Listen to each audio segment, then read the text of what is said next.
Good afternoon, everybody. On behalf of the Griswold Center for Economic Policy Studies, I'd like to welcome you to this timely discussion today on digital and cryptocurrencies, opportunities and threats. We're very pleased to be hosting this event today with the Bentheim Center for Finance and my colleague Markus Brunnermeier, the Edwards S. Sanford Professor of Economics and Director of the Bentheim Center, is going to be moderating today's panel discussion with our outstanding set of speakers. And so Markus, handing over to you. Thanks a lot, Stephen. It's a pleasure to be here and introduce the panel members and give a quick overview, and then I will introduce each panel members formally as we go along. So we have three panel members who have a lot of expertise in this area. It's Carolyn Wilkins from the Bank of England and a future senior scholar at Princeton at the Griswold Center, David Andolfatto from the St. Louis Fed, and Antoinette Schoar from the MIT Sloan School. So let me just give a big overview, only one slide. So we will talk today about, start out with the distributed ledger technology, blockchains and other technologies, and then move a little bit into crypto assets and talk about Bitcoins and all this, and smart contracts, DeFi, decentralized finance. And then we also capture central bank digital currencies. And we will try to get the sense, what is changing, what's in the crypto space, stable coins. There's a recent presidential working group came out from the US Treasury. What are the dangers of that? And I think Antoinette will talk about this. We will talk more about DeFi, the decentralized finance. Carolyn will talk more about this. And then central bank digital currency, which is not on a blockchain. It's a centralized ledger rather than decentralized ledger. We have the digital renminbi. There is a talk about the digital euro. David Andolfatto, he has introduced the term the Fatcoin, which was essentially a CBDC, a central bank digital currency for the US, which is not coming to life yet. And then all of this was triggered when Facebook was introducing a Libra, or was threatening to introduce Libra. Suddenly the central bank community jumped into action and develop their own central bank digital currency strategies. But overall, we would like to see and get an idea how the financial landscape will look in 5 years. How will the monetary framework and the financial framework look like? And if we go to a new framework, what are the transition risks? And what does it also look in the international scene? What does it mean for various currencies in various countries? So with this, I would like to introduce Carolyn Wilkins, who will be our first speaker. So everybody has about 12 minutes for some opening remarks. And Carolyn, she will join us here in Princeton as a senior scholar at the Griswold Center. But she has a lot of experience. She was deputy governor of the Bank of Canada and is now at the Monetary Policy Committee at the Bank of England, and has a lot of experience in this central bank universe. And we are looking forward to her presentation. Carolyn, the floor is yours. Thanks very much, Markus, for that introduction, and it's really great to be part of this panel. I can tell you when you asked, I was thrilled because I love this subject area. What I thought I'd do is just start by giving us a little tour of the new crypto frontier, and then touch on where I think the traditional system needs to go if they want to actually compete, and where a central bank digital currency might actually fit in. So if we go to the next slide, what we see there is a very stylized map of the ecosystem, but I think it's kind of useful to get our bearings. This whole space was worth about $16 billion 5 years ago. It's now worth about 2.6 trillion. So pretty fast growth, but still a small share of the global financial system, which is about 250 trillion. The bottom part of the map shows the bedrock, actually the thing you hear about most in the news, the crypto assets. There's more than 14,000 crypto assets that are in existence, although many have little or no trading volume, which is why you haven't heard about all of those. Crypto assets are not a single asset class, even though they're spoken about that way. They differ in terms of whether they're backed by at all by underlying assets and what their economic function actually is. And it's important to look at these differentiators because it helps you understand what the value might be for the assets and also the risks that they could pose. Now, about 95% of the crypto market right now is unbacked, and we could just take Bitcoin as an example. It has no intrinsic value, and in my view, it lacks a credible mechanism to stabilize its value. So its price is very volatile, and it means that it's not useful as a store of value or as a means of payment. It is useful if you'd like to speculate, though, and we can maybe debate later why that might be, but it's got to be in part a symptom of the prevailing low interest rate environment and search for yield. Now, I think that because the bulk of these assets are vulnerable to major price corrections, we've got to face issues that are related to investor protection, market integrity, and this is particularly the case given that the exposure to these assets is widening to the retail investor. We saw earlier this year that the Basel Committee for Banking Supervision proposed that banks who hold crypto positions back them 1-to-1 with capital. 1-to-1 is pretty high. And so, I mean, it's a strong signal about their assessment of unbacked crypto. Now we have on this lower bar backed crypto called stable coins. And really what they aim to do is to achieve a stable value. And they do this by backing the stable coin with fiat currency or other assets to maintain that value, usually pegged, as I said, to a fiat currency. I think these are quite different, and that they could yield important benefits in terms of real-time and competitive payment services, both domestically and cross-border. But these benefits are only going to be realized if stable coins are safe. And there have been legitimate concerns about the quality and the transparency of backing arrangements. So we saw in the US that regulators found that Tether, which is a stable coin, very popular one, had falsely claimed that its tokens were backed fully by US dollars, and they weren't. Now, the Bank of England's Financial Policy Committee that I sit on set out their expectations for systemic stablecoins. Worth taking a look there. If we turn our attention to the upper row of boxes, that maps out the crypto activities, and you can see very clearly that it's broader than just payments. It includes lending, investment products, and even insurance. And these crypto-enabled services are offered both in a centralized way and in a decentralized way. And so that's why you've heard of CeFi or DeFi. On the centralized side, you see that traditional institutions like Goldman and CMA Group are facilitating investment in crypto underlying and in derivatives. So it's becoming a little more mainstream. And because these entities have legal structures and they have centralized governance, the regulation and supervision is relatively straightforward.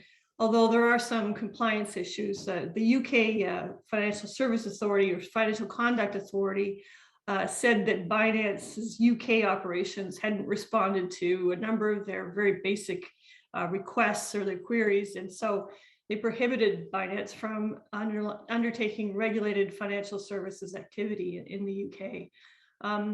If we turn to DeFi, it includes the same range of financial services and activities, but instead of having intermediaries, they're supported by protocols, by smart-enabled distributed ledger technology.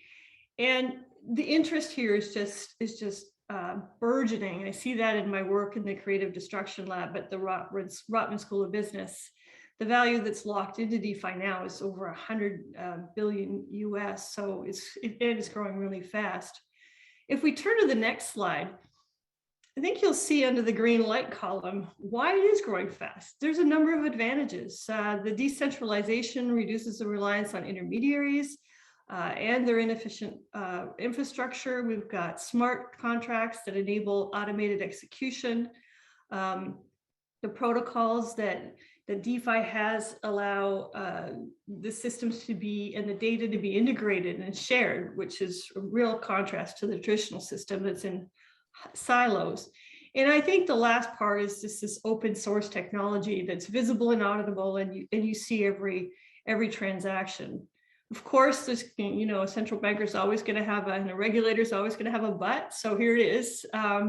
you see familiar issues, and I won't go through those, the fraud ones or the money laundering, but the governance ones are worth pointing out. Part of the issue is it's decentralized, so there's no one to call. But I think even above that, in some cases, the operations and activities within DeFi are still governed or administered by a small group of developers and investors. And so there still are those kind of traditional governance issues there. On the technology side, there's also some risks. We've probably all heard about the flash loan attacks that take advantage of temporary defects in the price feeds. And by that you can steal funds. And of course, this has prompted a market to emerge, which is insurance to provide users with coverage against losses due to the hacks or malfunctioning software. So I think all that should make it clear to all of us that the issues extend past the crypto assets themselves, but to the emerging financial system. And of course, that's going to put financial stability concerns on the radar screen. I won't go into them now. We'll probably have a chance to talk about that later, but I can say that when it comes to the assessment of, at least for the UK, I think that would cover many other jurisdictions as well. The concerns right now are not that high, but they're growing. If we go to the next slide, I would say that I'm using this to motivate what I think is the 200 Bitcoin question about how successfully DeFi will ultimately compete with CeFi or traditional finance. And the Bezos statement, your margin is my opportunity, applies here. And so obviously individual banks and other FIs and big tech are going to have to do their job and innovate. But I think there's more than that needs to happen collectively between the private sector and the public sector in three areas if we're really going to be able to modernize the system, the traditional system. And the first is the most obvious. It's the legal and regulatory frameworks. It's really hard for businesses to build a business case when the rules of the game are not predictable or they're not clear. And so that's really important. We also need more efficient wholesale and retail cross-border systems and domestic payment systems. Remittances, people know, are very expensive and inefficient. So the door's wide open for disruption there. And we also need a well-articulated data management, data governance framework, including for open banking. We need to recognize the rights of users of financial services and the protection of their privacy. And I think that, to me, is a foundation for not just innovation here, but almost everywhere in the economy. A lot of this work's underway. I think the worry that we might have is whether the progress is going to be made fast enough and whether we can avoid a fragmented regulatory landscape, which I think would be bad for innovation. So the last main point that I want to make is really related to central banks. And so that's on the next slide. I mean, clearly, if there was anybody part of the traditional system, it would be the central bank. It's got central in its name, but it doesn't mean that it can be stand aside and not modernize. And I think the fact that there's central banks out there, about 50 of them, who are experimenting with their own central bank digital currency is testament to the fact they understand that. Many of them haven't made decisions on whether they want to issue one, including the UK. But what you see on this slide, and I won't go through every one of them, is just the positive case for a CBDC. I've seen much of the debate, and we'll probably have it today, focused on the impact of central bank digital currency on private banks, lending costs, and questions of why would the public sector need to step in anyway? The private sector's got it. I think that increased contestability for deposits would actually be positive. And I think that the central bank digital currency could be designed to avoid any instability in bank funding. What we need to face is a deeper issue related to the importance of universal access to a safe medium of exchange. I think a safe medium of exchange is foundational to trust in the financial system. And because of that, it's a public good. I mean, do you really want private profit-making institutions or protocols should be the only game in town in a modern economy? I don't know. I think also that there's a potential for CBDC to enable innovation in areas like cross-border payments and smart money. So I guess I'm, without having taken a decision, more on the positive side there. The last slide just has my 3 points that I wanted to leave you with. And I'll focus on the last one, which is really, I can't underscore enough how the future of this new frontier, which I think is quite promising, really depends critically on the regulatory response being sensible and timely, and also how fast the traditional financial system modernizes. I also think that CBDC could be an enabler and provide a public good. Thanks a lot, Caroline. So that was a nice overview where we got all the aspects covered, decentralized finance more general with smart contracts, and moving to blockchain and cryptocurrencies, and all the way to CBDC, which are on a centralized ledger, but more from the central bank provided.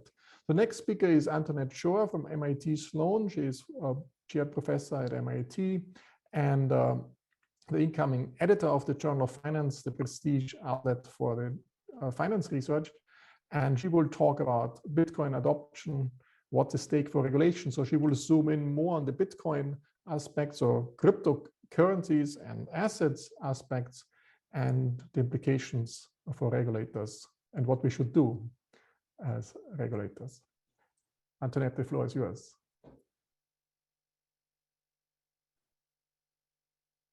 You're muted, sorry. Yeah, sorry. So good afternoon. It's a pleasure to join you all today. And I want to pick up actually where Caroline left off. As she said, right, crypto assets are a bedrock of this whole ecosystem. And what I want to talk about is I want to give you a view from one of the largest cryptocurrency, Bitcoin, to highlight some of the emerging challenges that we already start seeing in that ecosystem. This is in particular important because, as you're all very aware, right, is that we see currently enormous pressure on regulators to actually come up with a regulatory framework. And ultimately, right, as a society, we need to understand in this tension between regulation and innovation, what are the risks that we are willing to accept as a society while trying out some of these new technologies. And I want to be clear, I will mainly focus on on Bitcoin in this example, and I'll try to point out where there might be some parallels to other cryptocurrencies, but obviously not all crypto is the same. And say the blockchain technology or smart contracts obviously can have much larger applications and can actually create value in society, which is different from, say, a crypto asset like Bitcoin that doesn't have these capabilities. So with this, let me highlight 3 challenges that we are starting to see in the Bitcoin universe, which should make us at least pause and think about some of the promises that are embedded in that system as well. As Caroline pointed out herself at the beginning, right, is that one of the big promises for cryptocurrencies is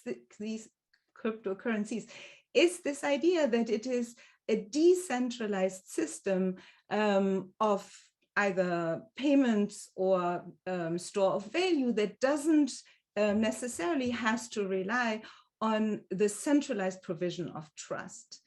And, kind of obviously a lot of the narrative of Bitcoin is centered around this. But I want to show you that when you actually look at least currently, how Bitcoin is owned and also how the mining capacity, which obviously are the intermediaries behind the verification and validation of crypto transactions, when you look at the current state of that ecosystem, you can actually see that there is massive concentration that has maintained despite the fact that now a cryptocurrency like Bitcoin has basically been around for more than a decade and has seen a lot of public attention and interest. And of course, why should we be worried about the potential the concentration of ownership is, on the one hand, that it tells us or it would provide concern, right, about who will benefit from the adoption or wider adoption of such cryptocurrency if only a few select individuals are to stand to gain from it. In addition, it should also make us actually somewhat worried about the systemic risk of the system if it is actually controlled by a very select set of individual holders who, of course, right, are not known to us due to the pseudonymous nature of cryptocurrencies. And then more broadly, I want to point out, right, the systemic risk that that could entail from handing over the governance and verification of a cryptocurrency, or say of a store of value or potential payment system in this kind of way. So just to give you a sense, so this is from a very recent paper with my co-author Igor Makarov of LSE, where we inverted the blockchain data and basically created transactions on the blockchain, tied them back to individual account holders. And in particular, we differentiated between intermediary ownership and individual, though unknown, account holders. And what you see here is that as of the end of 2020 and even through 2021, what you see is basically that, yes, intermediary ownership has increased, right, from 2010 all the way till today. About 5.5 million BTC are held in the wallets of exchanges, payment processors, OTC brokers, etc. This basically reflects the fact that there are now much more intermediaries functioning in the system. But despite this development, we still see actually that Bitcoin ownership is massively concentrated. So if you look on the right, this is again, as of the middle of 2021, 2020 to 2021, you see that 8.5 million BTC are held in the wallets of non-intermediaries. But when you actually look at the concentration among that group, what you can see is that the top 1,000 investors on the blockchain control 3 million BTC, and the top 10,000 control 5 million BTC, which is more than 30% of the BTC in circulation, right? So this basically suggests that any benefits of wider adoption will accrue to a very select group of individuals whose identity we don't know, and who obviously are not bound by any, say, fiduciary responsibility to the public or any public good. So, this is the first fact I want to show you. The second fact, again, centered around concentration, is that when you look at the concentration of miners on the blockchain, we actually start again seeing a somewhat concerning picture. So I'm sure you're all aware, and this has been debated or discussed very widely, mining pools are very concentrated. I'm just giving you here the, kind of the distribution of mining pools as we know it. This is public good. And we know that basically a lot of the mining pools are registered in China and that they are very highly concentrated. But of course, mining pools are not miners. And so it's really important to understand whether the mining capacity is as concentrated as the pools. That's not necessary to be the case. And of course, if miners are very concentrated, it's also possible that the pools themselves don't hold as much of of the power in the system as the miners. But as until today, we didn't actually know much about the concentration of mining capacity. So in our work of using blockchain data, Bitcoin blockchain data, what we did Antoinette, is... can you explain mining pools versus miners? Sorry. Just make clear that everybody understands it. Yes, absolutely. I apologize. So mining pools are basically organizations that pool the capacity of different miners in order to provide co-insurance for the miners. Given the stochastic nature of the hashing, it is in the interest of miners to pool their capacity and therefore ensure themselves against being either lucky or unlucky if they solve a block's puzzle or not, right? And those mining pools, for example, you've surely heard of Antpool or BTC.com or Slashpool, right? These mining pools combine of the capacity of different underlying miners in the mining process. Yeah.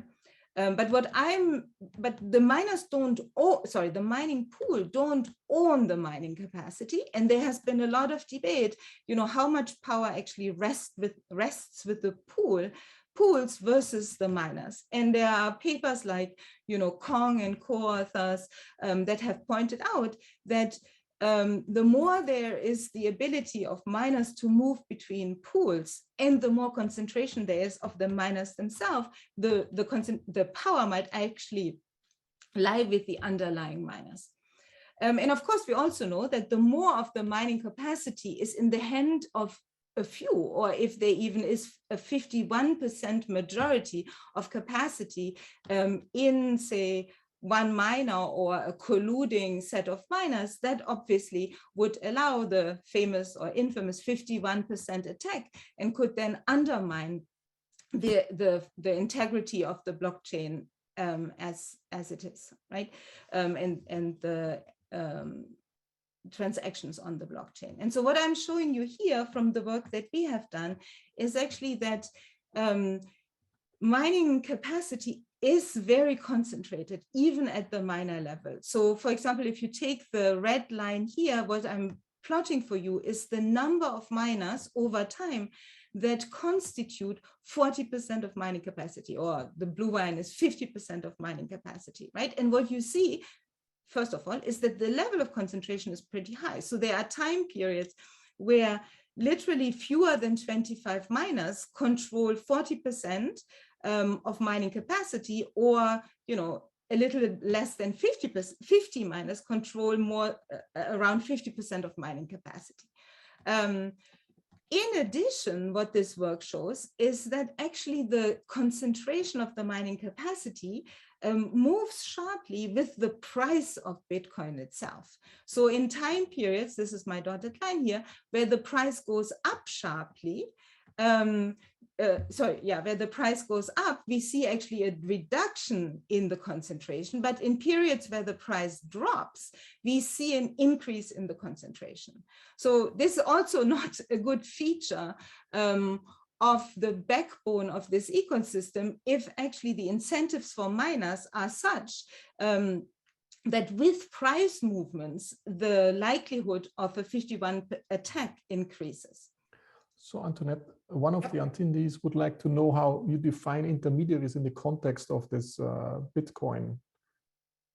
So this is the past slide, yes, because sorry. This is minus, so this is from the past. So intermediaries here, think about it as, this is, in the paper, we are much more careful in explaining this, but think of it basically as the largest exchanges from Binance, Coinbase, etc. We identified their cold and their hot wallets, which in itself is not easy, but you should look at the paper and how we did this.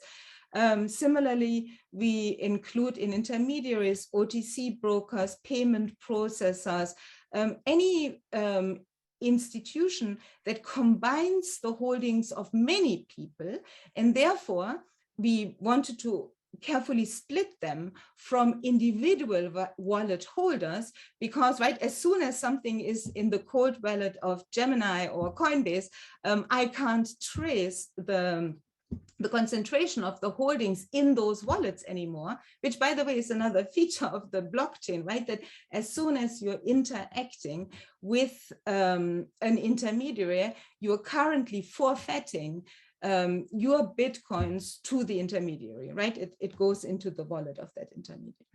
But that probably will become more and more common, that you have essentially Bitcoins trading only occasionally among intermediaries, and the intermediaries essentially offering bank accounts to outside participants. That is a possibility, And there we have to think about a lot of the financial stability issues that Caroline also discussed. Yeah. Let me finish with one final second that I wanted to highlight here. The last challenge that we haven't talked so much about yet is the fact that this ecosystem has the feature of pseudonymity, which in kind of supporters of the system obviously highlight as one of the benefits of the cryptocurrency system. But we should also be very clear that this creates massive challenges for regulators, because on the one hand, it will affect how we can regulate the shadow economy, in particular money laundering and KYC norms, etc. And it will also potentially facilitate malfeasance or more malfeasance, even say in the regulatory and political space, because it will now be very easy to incentivize a political, a regulator or political decision maker with an anonymous and untraceable donation of cryptocurrencies, which obviously, in terms of value, very much depend on the decisions that these decision makers actually take. And here, I just want to show you that this is not academic, what we're talking about. I wanted to show you one example, how difficult it actually is to enforce KYC norms, and that in fact, it's impossible to do this institution by institution or even country by country. It's an endemic issue. So this is the results from, kind of a study where we are looking, just as an example, at Hydra market, which is the biggest dark net market in the US at the moment. And we're tracing flows from not in the US, sorry, in the ecosystem, right? We're tracing flows from Hydra to either KYC or non-KYC exchanges. And what you see, and you see here the big dots, non-KYC exchanges like Binance, like Bitslato, like Local Bitcoin, right, receive massive flows from that darknet market. Now, KYC exchanges like Gemini or Coinbase, right, directly, these are the orange dots here, receive very small flows from Hydra directly. But what we find is they receive actually massive flows from these turquoise dots here, which are just basically short-lived clusters that are being set up to send money out of Hydra, and then from there send it to Coinbase. So you see, it's extremely easy, unless you want to monitor the entire blockchain movements of every Bitcoin, to circumvent KYC enforcement, unless it is truly done at a system-wide basis. But as soon as it's done as a system-wide basis, right, we are actually then getting rid of pseudonymity, and we are basically now back to a system where we have regulated financial institutions. Let me stop with this, but I felt it was important to understand that those are some of the very, endemic challenges that regulators will face, and that will very massively affect the value of cryptocurrencies when these policies are finally instituted. And I think in a political system, we have to be very, very careful that as kind of a society, the wider public doesn't perceive regulatory decisions as basically coming after the fact, meaning after lots of people have already put their money into cryptocurrencies. And then when we tighten regulation, it will obviously have a, dampening effect on the value of that speculation. And so this is actually a challenge for regulators, why it's so important to timely enact these policies now. Thanks a lot, Antoinette. So the next speaker is David Andolfatto. He's at the St. Louis Fed. Was one of the early movers in this area. So he was one of the first people working on crypto and digital money and more generally on CBDCs. He even coined the term Fatcoin early on. And then actually, so far we don't see it yet, but I guess he's still hopeful that it will come at some point. So David, the floor is yours. Thank you very much, Markus. I did not actually coin that Fatcoin. I actually got it from somebody else. JP Koning was the first person I saw, and I'm not even sure if he was the one who coined it, but thank you for that. Certainly, I thought I was doing my part to popularize it, at least back in 2015. Thank you very much for giving me the opportunity to share some of my thoughts on digital and crypto currencies.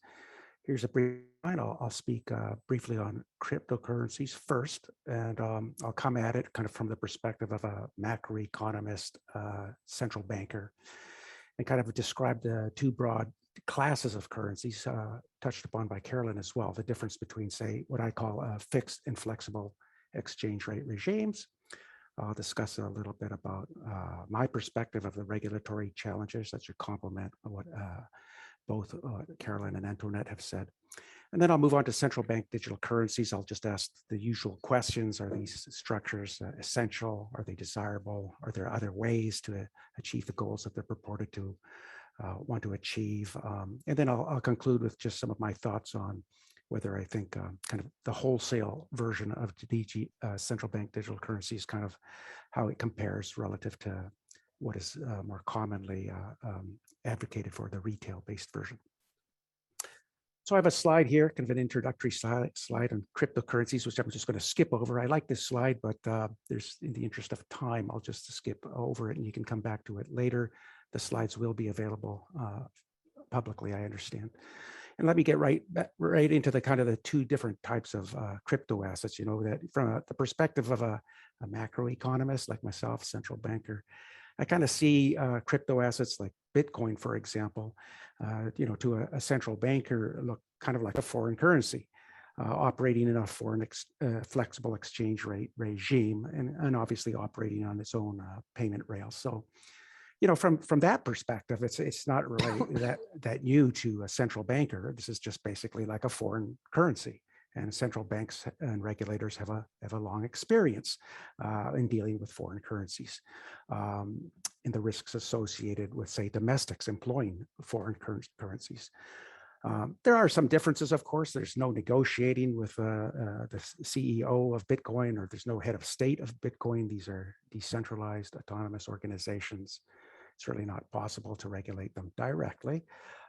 It is, of course, possible to regulate the businesses that deal in crypto assets, kind of the exchanges like Coinbase, for example, or down the road, perhaps domestic banks that are toying with the idea of issuing Bitcoin-denominated deposit liabilities, for example. These types of businesses will be able to be regulated kind of in the standard way. So I don't see very much different from this perspective of being a central banker, regulator, or macroeconomist in terms of these kind of flexible exchange rate crypto assets. The other class of crypto assets labeled stable coins are a bit different. They are unlike say Bitcoin, which I think is probably kind of viewed more of a store of value. These stable coins are actually expressly designed to kind of compete as exchange media. But to a macroeconomist, like myself, I take a look at these structures and I go, that's a stable coin is a pretty fancy word, a new word out there, but it's really just a new label for something that looks very, very old. To a macroeconomist, they look like unilateral fixed exchange rate regimes or currency boards.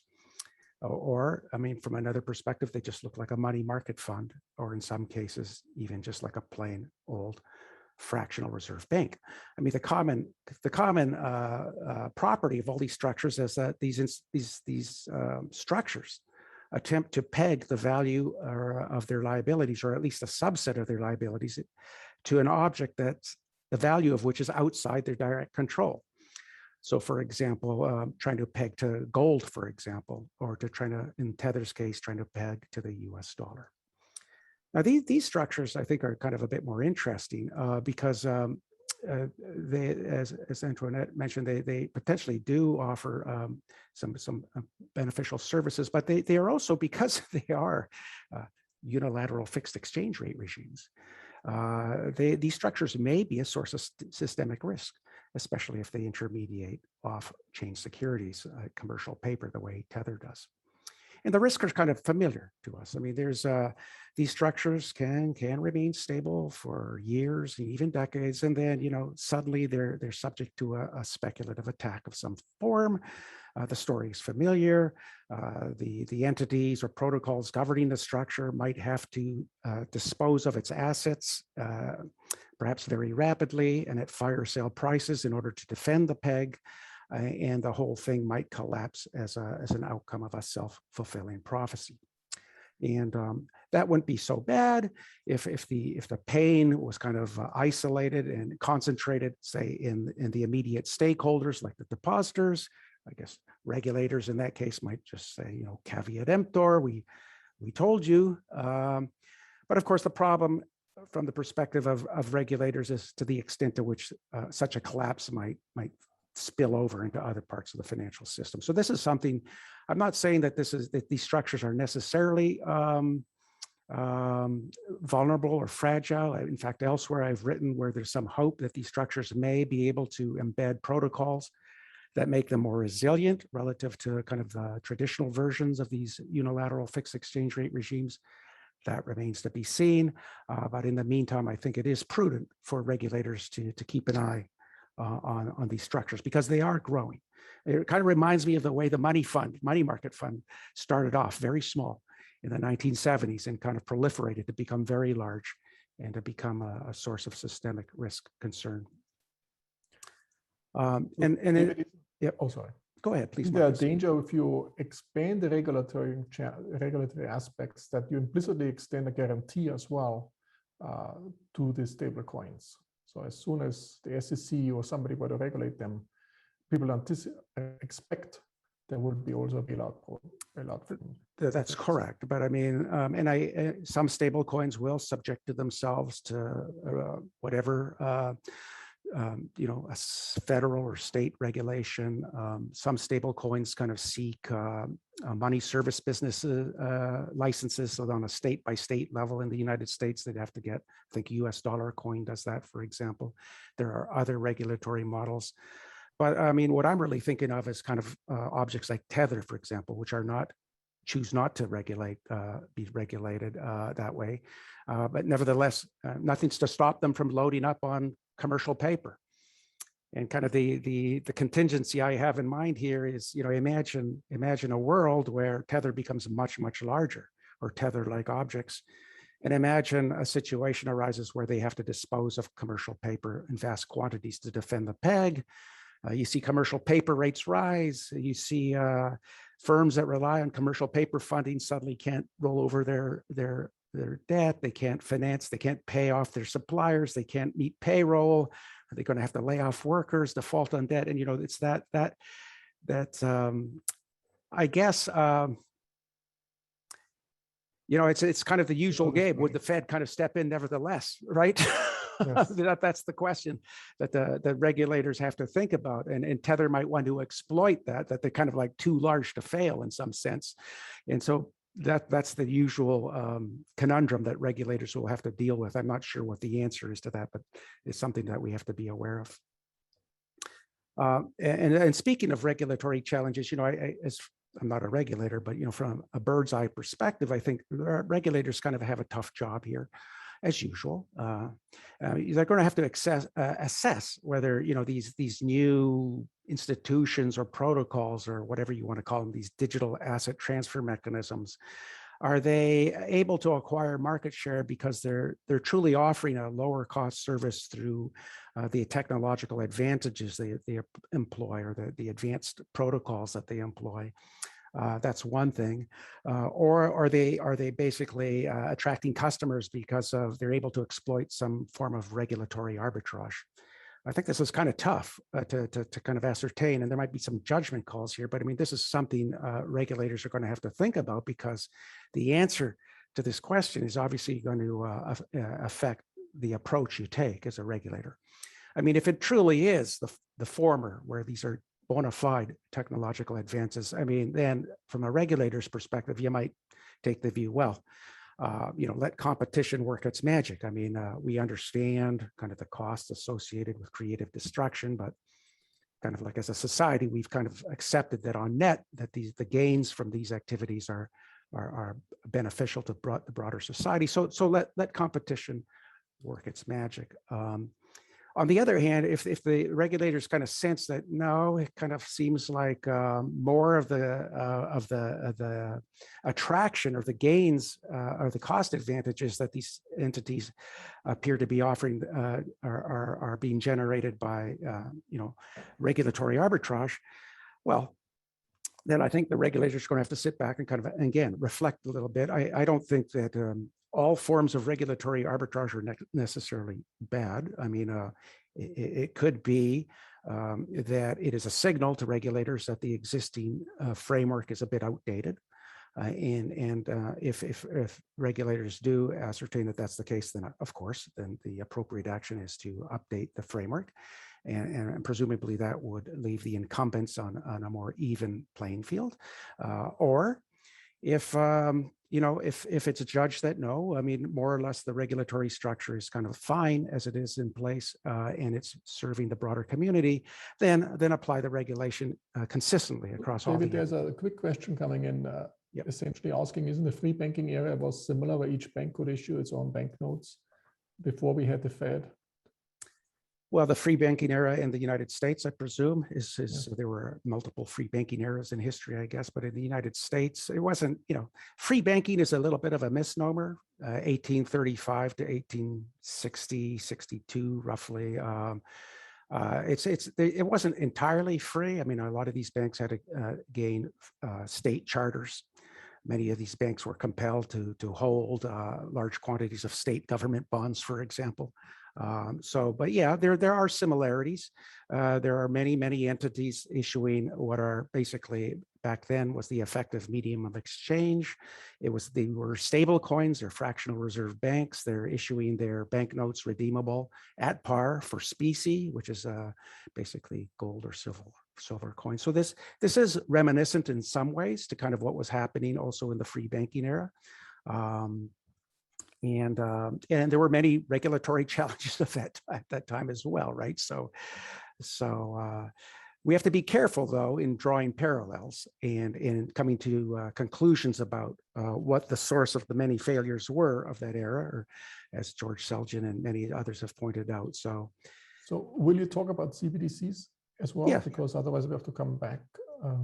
No, I guess this would offer, I'll be talking about it. Oh, here we are. Yeah. Okay. So, I mean, another approach, of course, is to, for governments to, instead of regulating perhaps excessively in the eyes of some, is to kind of offer their own competing product, like a central bank digital currency. And, I've been thinking about CBDCs for a long time.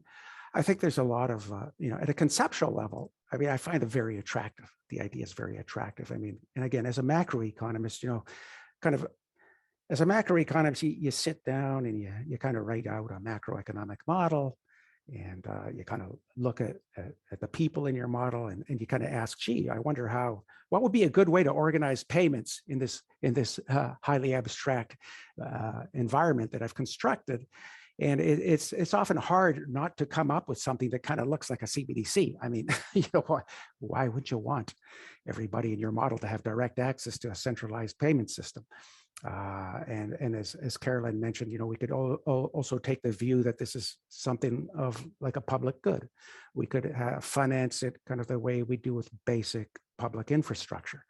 And also implicit kind of in these models, of which I am guilty of, I guess, is we make these implicit assumptions that, we can count on the government and the people who occupy these government agencies to be very, very attuned and very motivated to deliver superior customer service, and for the management of these agencies to keep up with advancing technologies and to be willing and able to implement them as they come on the scene. If you're willing to accept kind of these types of underlying assumptions, then of course the answer is, yeah, of course, a CBDC makes a lot of sense. What else do you want? But of course, this conceptual idea, though, this is not what we're starting from. We're not starting from scratch. We're starting with a system that we're endowed with. I think along many dimensions, I would argue that the system is actually working pretty well, especially relative to where it was 10, 15, or 20 years ago. It's still perhaps not where we want it to be, but moreover, I think that the assumption that we can count on the government to kind of provide superior customer service at the retail level and keep up and implement these technologies, it's a bit of an heroic assumption. Governments are important. Government agencies are important for private enterprise functioning properly. We rely on good governance, good regulations, but do we necessarily want the government sector to kind of have a big footprint at the retail level? I mean, I don't know. Maybe as a basic public option, as Carolyn suggested, as a competitive threat. But I really think that perhaps we want to leave it to the private sector here. The current US system, it's not perfect, obviously, but I think it's wrong to evaluate the relative merits of a CBDC relative to the state of the system at a point in time and assuming that no advances are going to be made.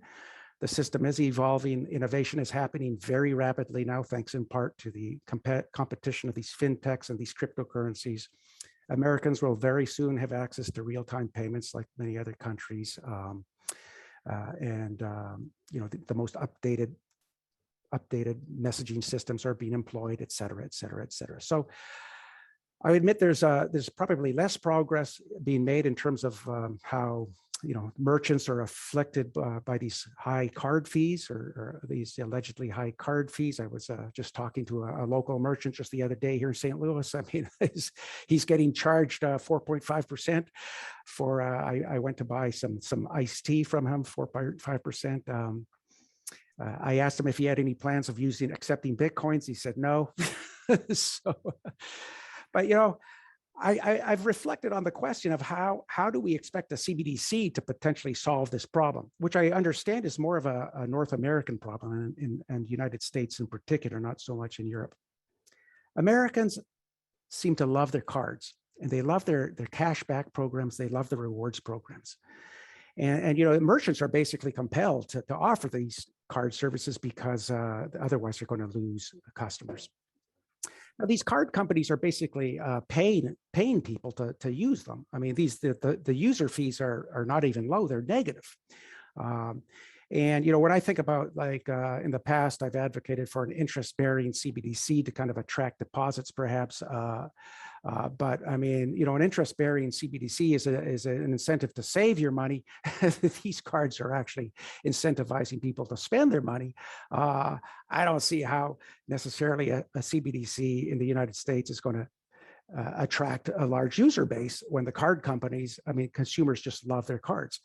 And so, one might imagine perhaps legislation that would prevent or eliminate this type of pricing protocols. But if such legislation was forthcoming, what would you need a CBDC for to eliminate the practice? So this is why, to conclude, I think at the end of the day, after reflecting a lot on this question, I think I am on the net more comfortable with letting the private sector handle retail. And I think this probably applies also for other countries.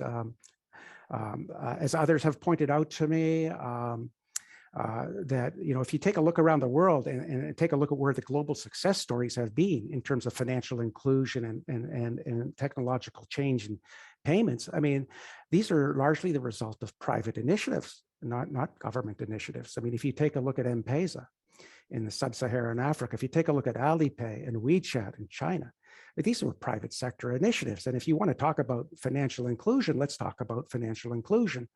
And compare this, for example, to the performance of state banks in many developing economies. I mean, if presumably these state banks are already offering their constituents, digital state money on certain types of payment rails. And if these state banks are presently not doing a good job, I mean, why do you think relabeling these state banks a central bank is going to do any better?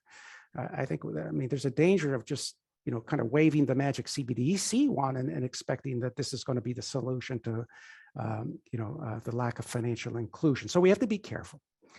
This is why on net, I think that the wholesale version of the CBDC makes a lot of sense, together with possibly some regulatory reforms like the Open Banking Initiative in the United Kingdom. I think makes a lot of sense. I think this seems like a practical way to go forward. But again, just to conclude, this is not necessarily something new. This is actually, I think, a variation of an old theme, and that is the proposal to permit free entry into the business of narrow banking. Thank you. Thanks a lot, David. So let's perhaps go a second round, and I will throw certain questions at you, which came from the audience. There was a lot of activity in the Q&A box, so I try to.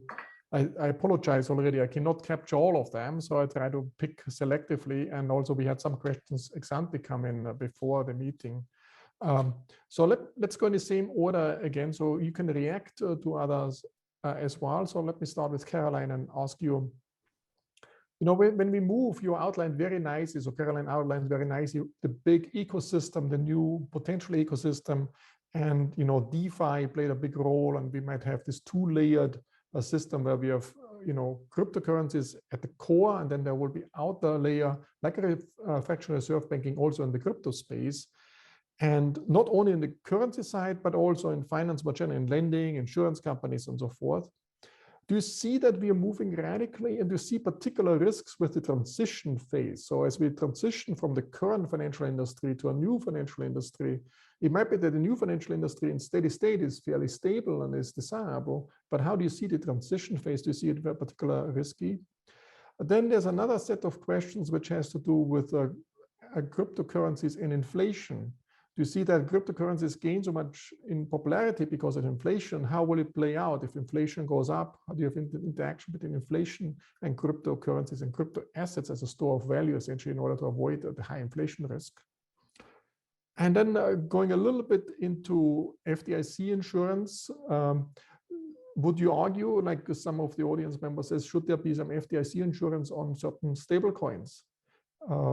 So because there are potentially, as David pointed out, there might be runs, and we have to extend the FDIC coverage, deposit coverage, also to stable coins. So I'm not raising very big issues here, and I'm not sure as a policymaker whether you can really answer them explicitly, but at least allude to some directions we can go, and also can react to the others as well.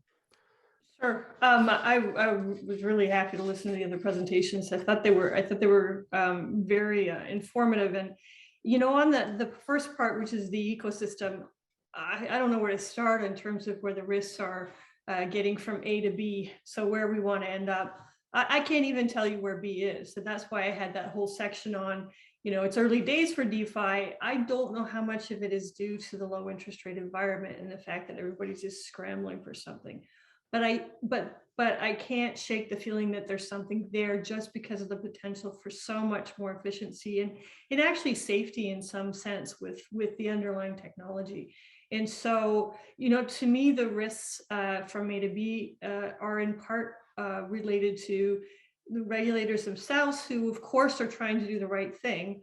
But there's a question in the box saying, well, how are you going to get to anything but a fragmented regulatory environment? We're already seeing it now.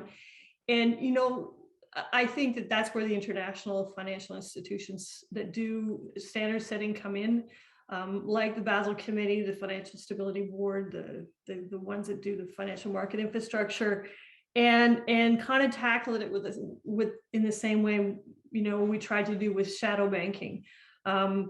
But clearly accidents can happen along the way. And if they do and they're small and they don't result in taxpayers' money being spent, that's okay.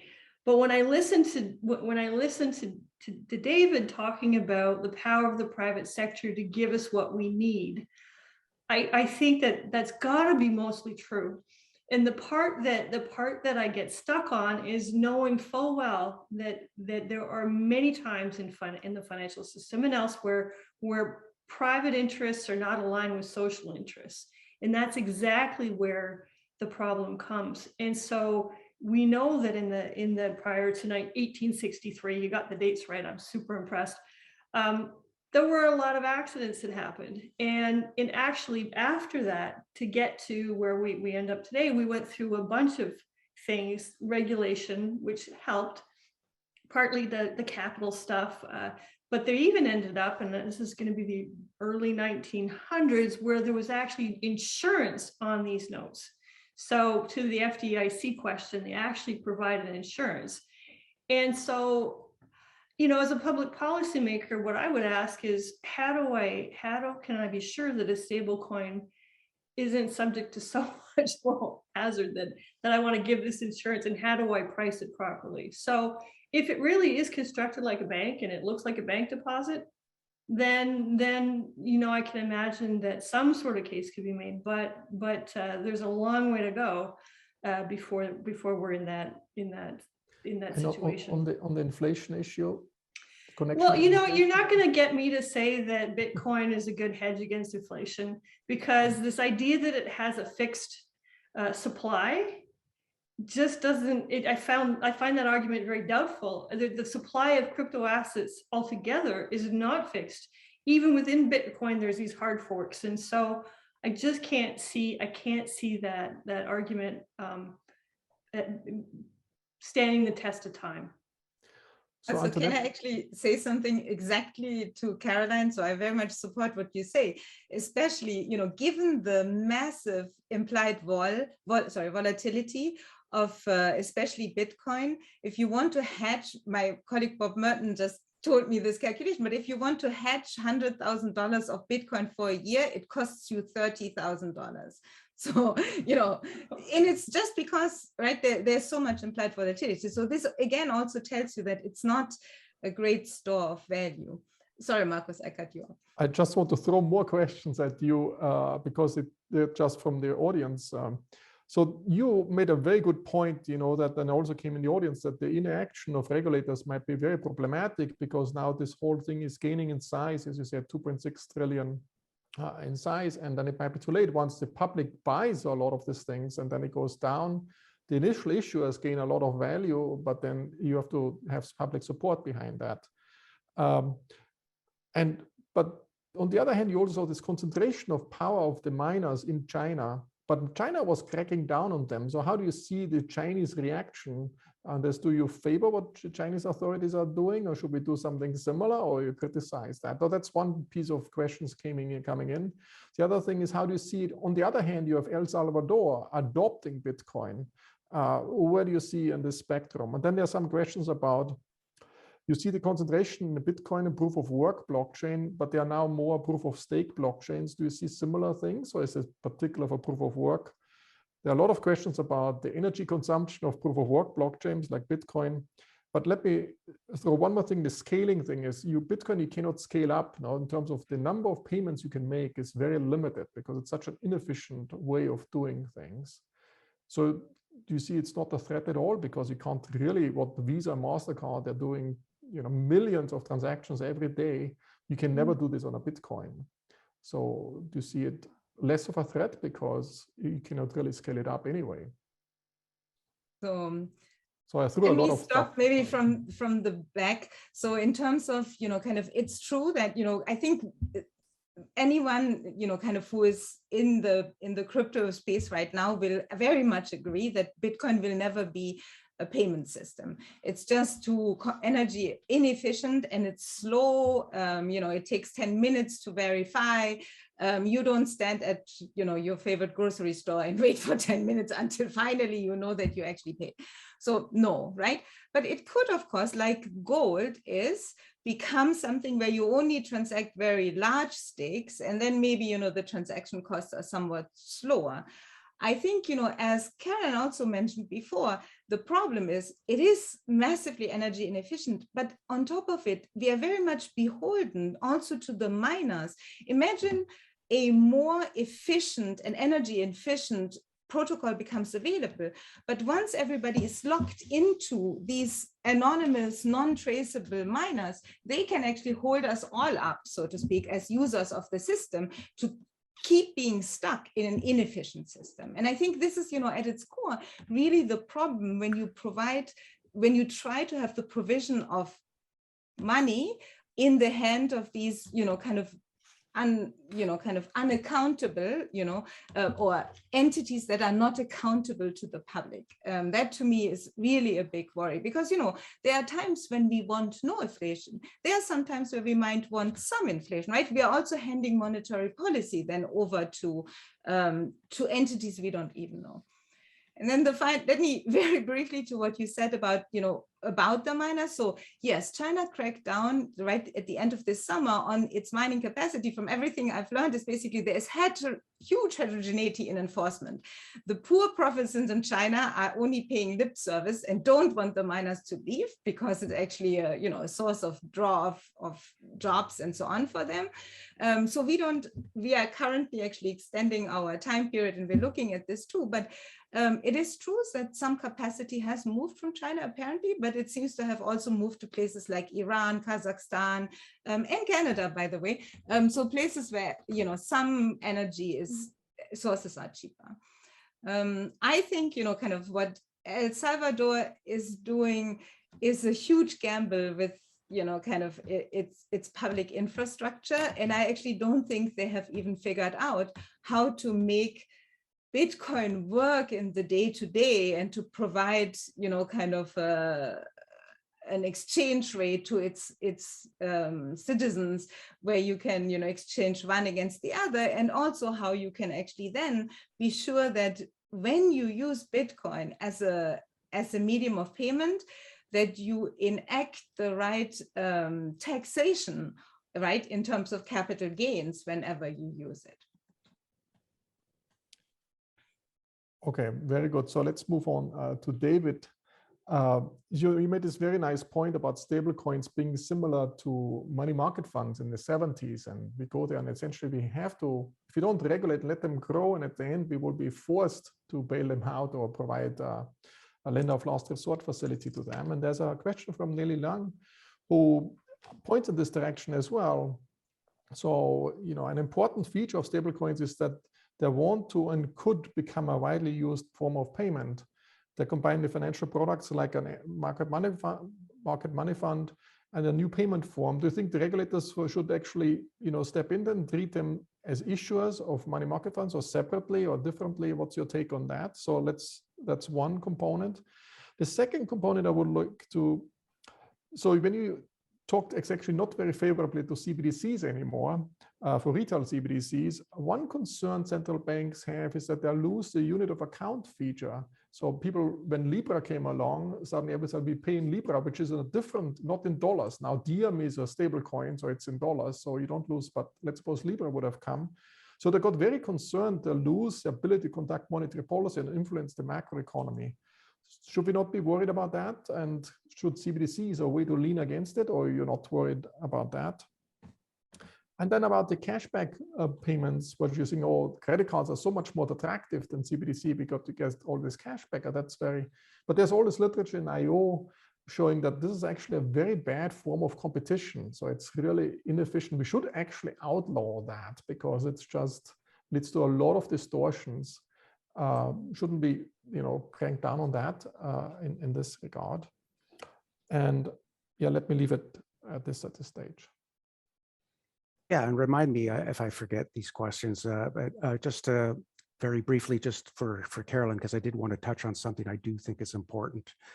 Carolyn touched on the lessons we might draw from history in terms of private provision of currencies, and many people do point to the US free banking era as a problematic era. As people have written, George Selgin, Larry White, and others, we have to be careful. In that era was also an era of a lot of strange government restrictions, prohibitions on cross-state branch banking, for example. And many of the problems that people point to that afflicted banks in that era were not evident in other countries like Canada, for example. And so we have to be careful to use that particular episode as a guide to kind of necessarily, what must be the outcome of private provision, the private sector provision of these payment services. In terms of, I think it was Nellie's question about these stable coins, I concluded that while I've kind of pulled back a little bit on my enthusiasm for kind of a retail-based version, I think the wholesale-based version makes a lot of sense. And in it, I would include, why not let these stable coins open up accounts at the Fed, for example? Why not let US dollar coin, that way they're actually, and actually force them to kind of basically, as part of the bargain, to hold close to 100% reserves as assets. So you don't have to worry about even holding treasuries. That as the events of March 2020 show that even treasury securities can become highly illiquid in stress events. So why not just let them open up, accounts with the Fed directly? So this is what I call a wholesale CBDC. And then they can also operate their own separate payment rails, I guess, if they want to, if they think they're more efficient. And they'll also have access to the more conventional payment rails as well. And so if their assets are structured in that way, you wouldn't even need FDIC. They're already fully insured, and they would require minimal, if any, capital either, because basically they're 100% reserves on their books. So that would be my answer to that question. The second one, Markus, was about. Hold on,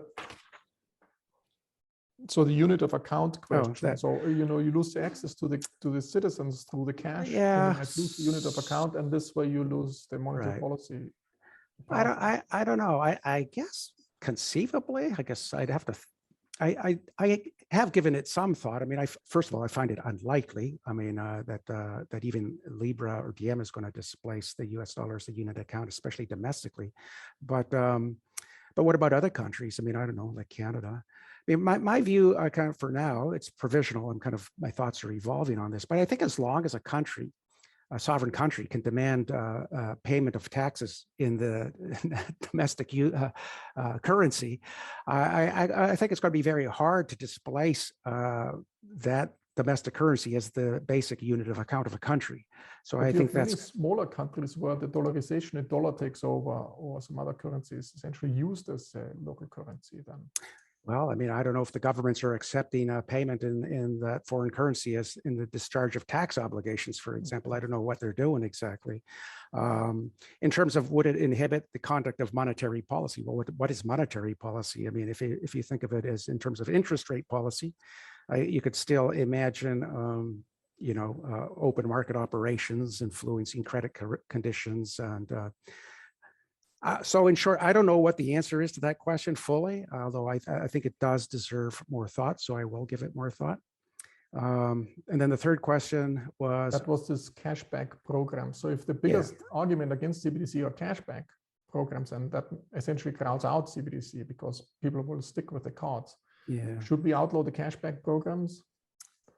I don't want to presuppose that I know what's best in terms of policy here. I mean, I think regulators will have to, study the situation. You mentioned a big literature in IO that kind of views these types of structures as inefficient. I mean, that's a finding in the literature that may or may not be true. But suppose we did, as a society, come to the conclusion that despite the individual rewards associated with these programs, that collectively it doesn't make sense and that therefore we should prohibit the practice, fine.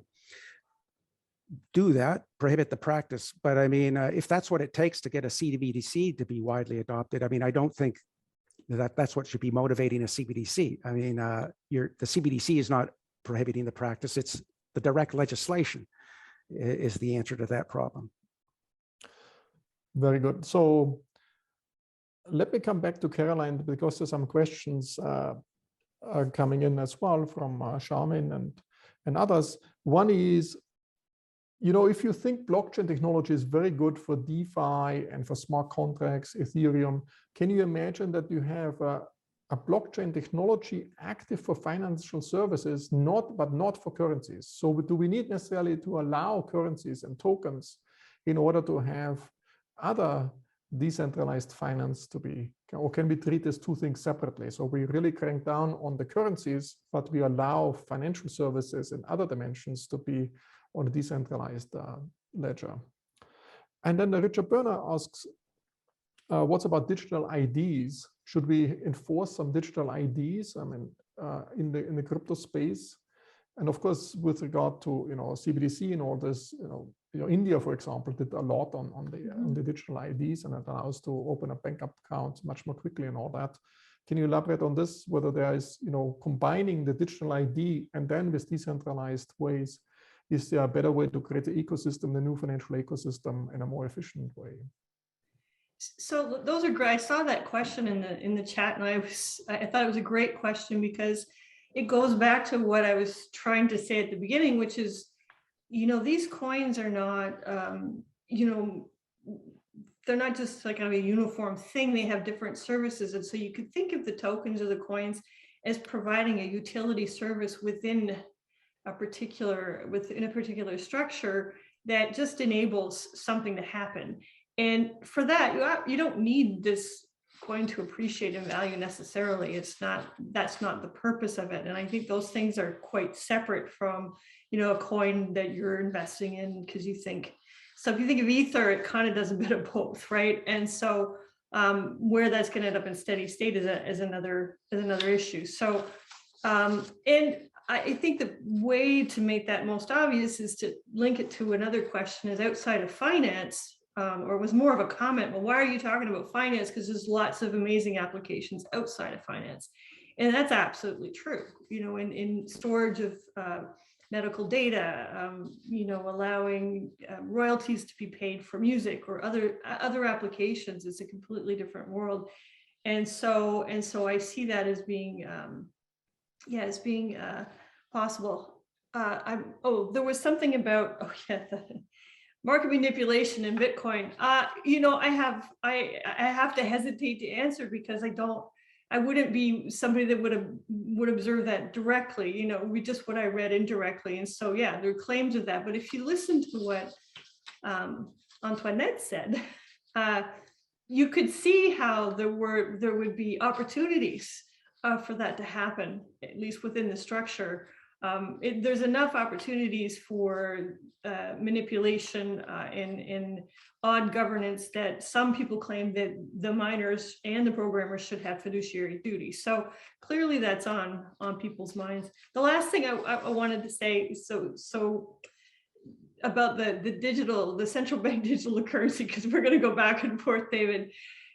It is a worry whether anybody would use a central bank digital currency. We love our cards, and in my wallet there's a few different means of payment because I like to have the choice. But when you think about the guts of payments, the payments literature, they're always making a difference between what people choose to have in their wallet and what they and why, and then what they choose to use at the point of sale. And so when you think about a CBDC, when you go and do your work about it, you got to remember that there's a utility for it just to be in the wallet when it comes to contestability and the behavior of banks. Whether or not it's used, but it could be used as much is another story. So you have to separate those. So and I guess I would just say that you also need to separate the entity, the thing, the token that's a central bank digital currency and what the front end is on it. And there are distribution models that allow the private sector to create to create a beautiful customer experience with central bank digital currency. And it would just be the central bank would have very limited infrastructure behind that. It's really their balance sheet that makes the difference as opposed to tech, because the private sector could do that. So let's go to Antoinette briefly and then to David, and we have to come to a close soon. So Antoinette, I also would like you to comment a little bit on the market manipulation aspects, because on the Bitcoin side. And then there's some questions came in about taxes. If you tax Bitcoin capital gains, for example, wouldn't this crowd it out? So how would you treat that if you have capital gains on crypto assets and the central banks? And there's some voices in the audience also. 2.6 trillion is not big at all. If you think about all these 100 trillions of other wealth outstanding, why should we worry about that? and the distributional issues. Who is winning, who is losing from this whole crypto craziness? And will it go away once the central banks raise interest rates again? As Caroline mentioned, part of it might be speculation because of the low interest rate environment. These are huge questions. You have 2 minutes. Yes, great. So speculation, I would say manipulation. I mean, there are reports, right, that especially on the smaller exchanges that, you know, and especially in the beginning, say pre-2017 on many of the Chinese exchanges at the time when China still allowed it, there was clearly a lot of wash trading, and it was basically, you know, kind of in the interest of exchanges to look deeper than they were, right? One thing that we're proposing actually in our most recent work is that you can at least get a benchmark for how much manipulation in terms of, you know, kind of fake liquidity exchanges are trying to create is by looking at the flows on the blockchain in and out of exchanges, right? And that will give you actually a benchmark of how, you know, how over inflated in a way liquidity numbers on the exchanges are. But, you know, it highlights basically that the exchanges, you know, kind of given that they are intermediaries, like, you know, kind of say NASDAQ or what have you, right? You want to make sure that they are well governed. And so we are back in a world where we need this entire ecosystem also be supported by better governance. Then the other thing you asked me, sorry, was about the taxes. If the capital gains taxes, would this not make it very unattractive to do things in crypto space? Yeah, maybe, right? But you know, why would we want to subsidize one set of assets over all the other investment vehicles by, you know, making them tax exempt de facto because we haven't figured out how to do it, right? While everything else we are taxing, it would be a massive implied subsidy, and there's no reason why we would want to do this at all, right? But you can see the difficulty of taxing well here, because given that I can always actually manipulate when I got or bought a crypto asset just by moving it between different wallets that, you know, nobody can trace on the blockchain, I could therefore always avoid paying capital gains, unless regulation was structured in such a way that each time you buy a crypto asset and wants to sell it, you have to pay capital gains back to the last observed and in a way paid for transaction where somebody paid capital gains. But if you think about that, right, that makes it then very risky for retail investors to participate in this environment, because how are you going to know, right, when the last person was or entity that actually fulfilled its capital gains, right? So this is why I'm saying, if I was El Salvador right now, and I had actually good intentions for my society, which I'm not sure they have, these are big, big headaches to solve. And then you ask about distributional issues. So for example, if I'm issuing an initial coin offering, I make millions of dollars, how should we deal with that? Or what are the distributional implications more generally? I think, you know, the distributional implications can be huge, but I want to be very careful, right? There are distributional implications also when people are entrepreneurs in this world, right? And when people create something that's valuable and that creates value for others, of course, we want them to benefit from the value that they are creating. I think the concern here that I at least have is that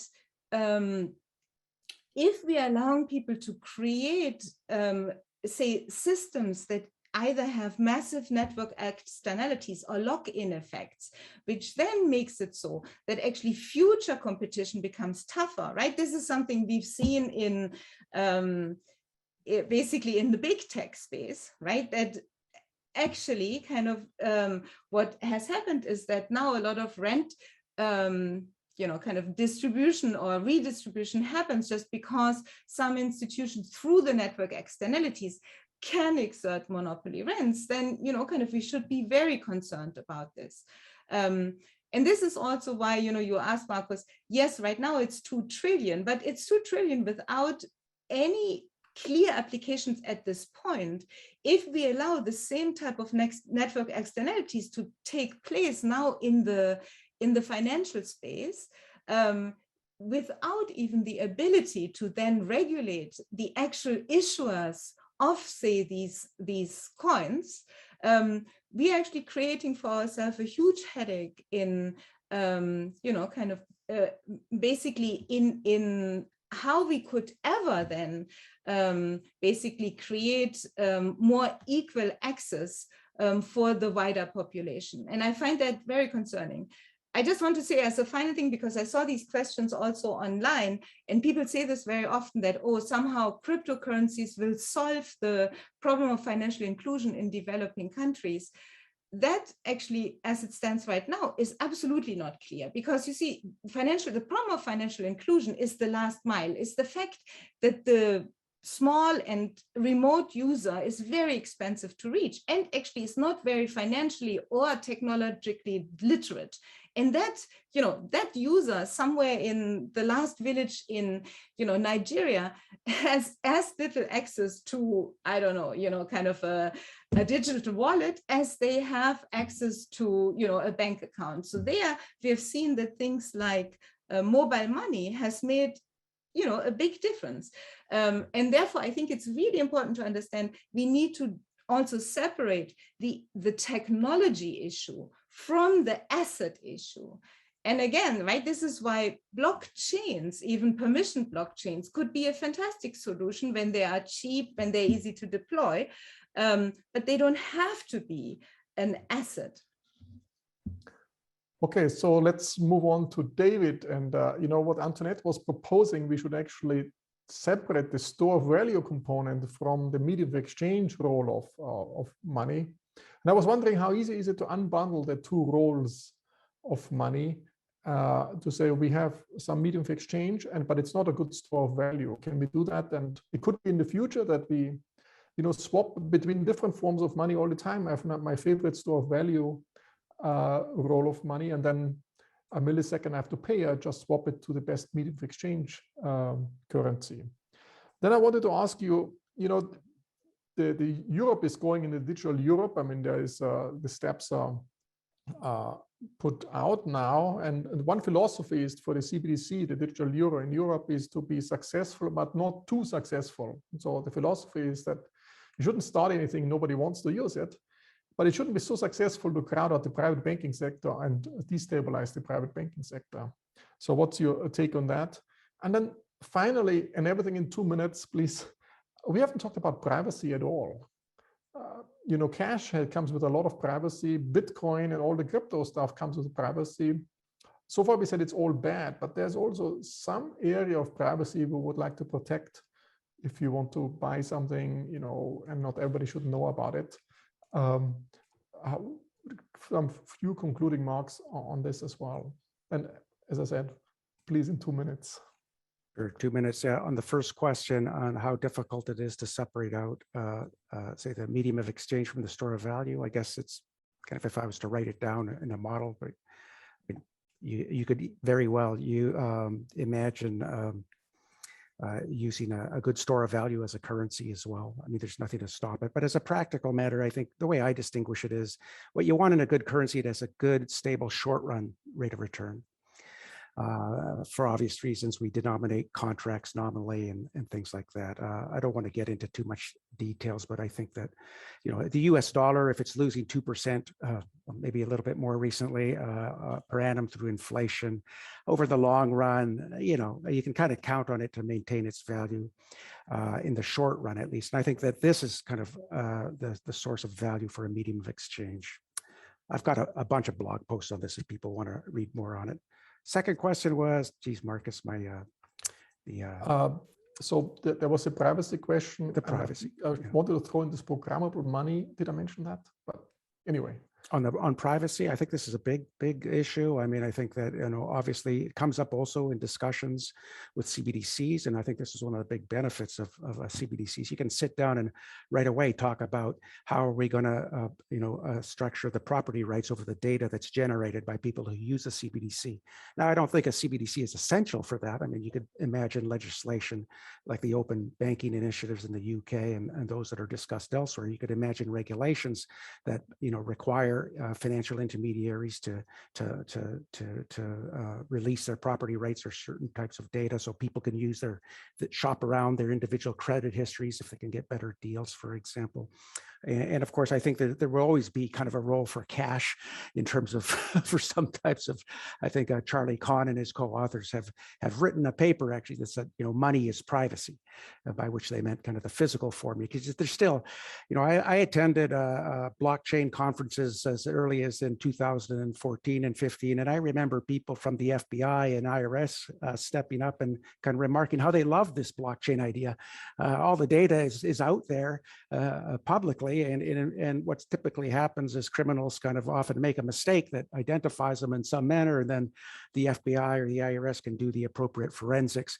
And that the blockchain was fantastic for that, unlike physical cash. I always remember being struck by those presentations. And I'm sorry, you had one more question, but I forgot. If you want to. If you have a few thoughts on programmable money, so in the future going forward, right now I give you $1, but I can give you $1 which expires in 3 years or in 1 year, or it gives you a stimulus check which you have to spend on, otherwise it disappears. So there are many features of new forms of money we can imagine. Absolutely, and this could be done with CBDCs, but not necessarily. Correct. So one could imagine things like that. I've written on that as well, kind of this Silvio Gazelle type of ideas, that cash transfers with kind of an expiry date, for example. I mean, the old style stamp money. This is not a new innovation, but I mean, by digitally though, I mean, it could be much easier, and whether or not it's desirable, it's an open debate. One could very well imagine programming money that way. And as you say, a CBDC is not essential for that. Sorry, your other question had to do with the European initiative. They don't want the sorry, this was the successful.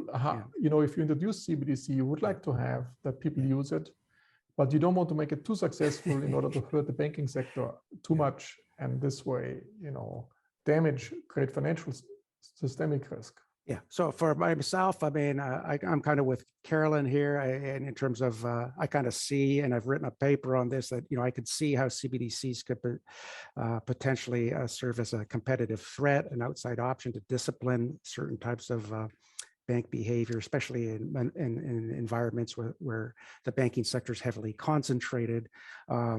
I don't necessarily see it crowding out deposit funding for the banks. I think it would force them to compete more vigorously for what is still will likely remain a very cheap source of financing. That is, at least as long as the CBDC rate is kind of below the interest on reserves rate. I think the financial instability concerns are way overblown. That people already have safe stores of value in the United States. Everybody's online access to US bonds on www.treasurydirect.gov. I mean, there's plenty of flight to safety vehicles out there. We know how to handle that type of risk. The return on the central bank digital currency could be made state contingent. So I think those fears are greatly overblown, and probably just because banks don't want the competition, I think so.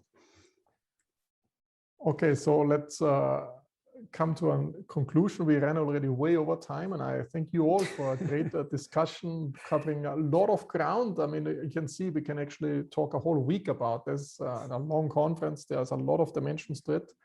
And I hope that all our listeners have got an overview and a glimpse what's going on in this space. And I think at some point we have to sort it out, and it's an exciting time. We don't really know 100% how in 5 years the financial system will look like and how the monetary system will look like. But it's also often useful to look back in history, even though, as David said, it's not history only rhymes. It's not repeating itself. I guess Caroline, I would agree with that, and Antoinette. But there's some lessons from the 19th century, which we can now draw from going forward. Thanks again to Caroline, Antoinette, and David, and to the whole team for making this happening, and particularly to all the audience as well. Thank you very much to all of you for just a terrific panel discussion on this really important set of issues. And we really look forward to seeing this debate go forward into the future. Thank you very much again. It was a pleasure. Thank you. Thank you. Bye.